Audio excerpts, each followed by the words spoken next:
অনুমাকে সামনে ইনজেকশন দিয়েছে। অনুমার গায়ের প্রচুর জ্বর, সেই জন্য আমারও মনটা বেশ ভালো লাগছে না। নমস্কার বন্ধুরা, তোমরা সবাই কেমন আছো? কমলা ব্লকে আরো একটা নতুন পর্বে তোমাদের সবাইকে স্বাগত জানাই। আর বন্ধুরা, আজকের আমি দুপুরবেলা রান্না করতে চলে আসলাম। তো দেখো, আগে আমার ভাত হাঁড়িটা হয়ে গেছে, ভাত হাঁড়িটা এখানে রেখেছি। আর এখানে দেখো গামলাতে যে টক শুশমিচ আর আমি চুনা মাছ সঙ্গে রেখেছি। আর আজকে গিমার রায়তা করব। আমি তো এই বাগান থেকে ছুটে গিয়ে গিমা তুলে নিয়ে এসেছি। আর সব রকম সবজি দিয়ে এখন আমার কড়াতে চচ্চড়ি হচ্ছে। সব রকম সবজি কি কি দিয়েছি দেখো, বিন কড়াই, আলু, টমেটো, সব রকম সবজি দিয়ে একটা চচ্চড়ি রান্না করছি। এই চচ্চড়িটা হয়ে গেলে টক শুশমি দিয়ে মাছের টক রান্না করব। বাবা কদিন ধরে বলেছিল যে বৌমা আমি টক খাবো।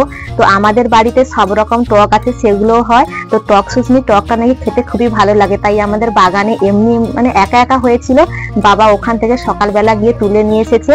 আমি চুনা মাছ আর টক শুনতে টক রান্না করব। আর এই টক শুশমিটা হয়ে গেলে এখানে যে গিমা তুলেছি, আর এখানে দেখো ছোট ছোট করে আলু কুঁচে দিয়েছি। আর গিমার রায়তা করার জন্য ছোট ছোট আলু কুঁচে গিমার রায়তা করলে খেতে খুবই সুন্দর লাগে।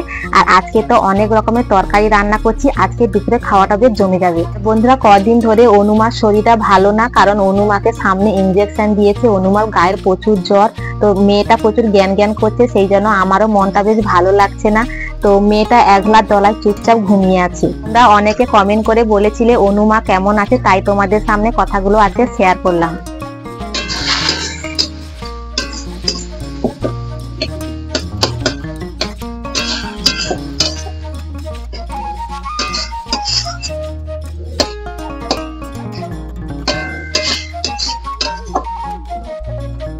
চচ্চড়িটা হয়ে গেছে। তো চচ্চড়িটা আমি নিরামিষ রান্না করছি, তাই হালকা করে একটু জিরা গুঁড়া দিয়ে দিচ্ছি। আর বন্ধুরা দেখো, লালিকে সকাল থেকে বাইরে বার করে দিয়েছি। লালি খড় খেয়ে এখন শুয়ে আছে।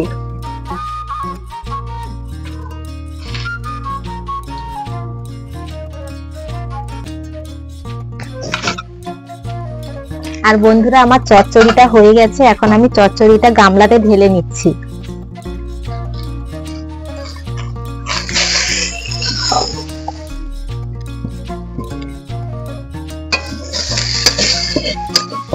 তরকারিগুলো হয়ে গেলে তারপরে দুপুরে খাওয়া দাওয়া করবো।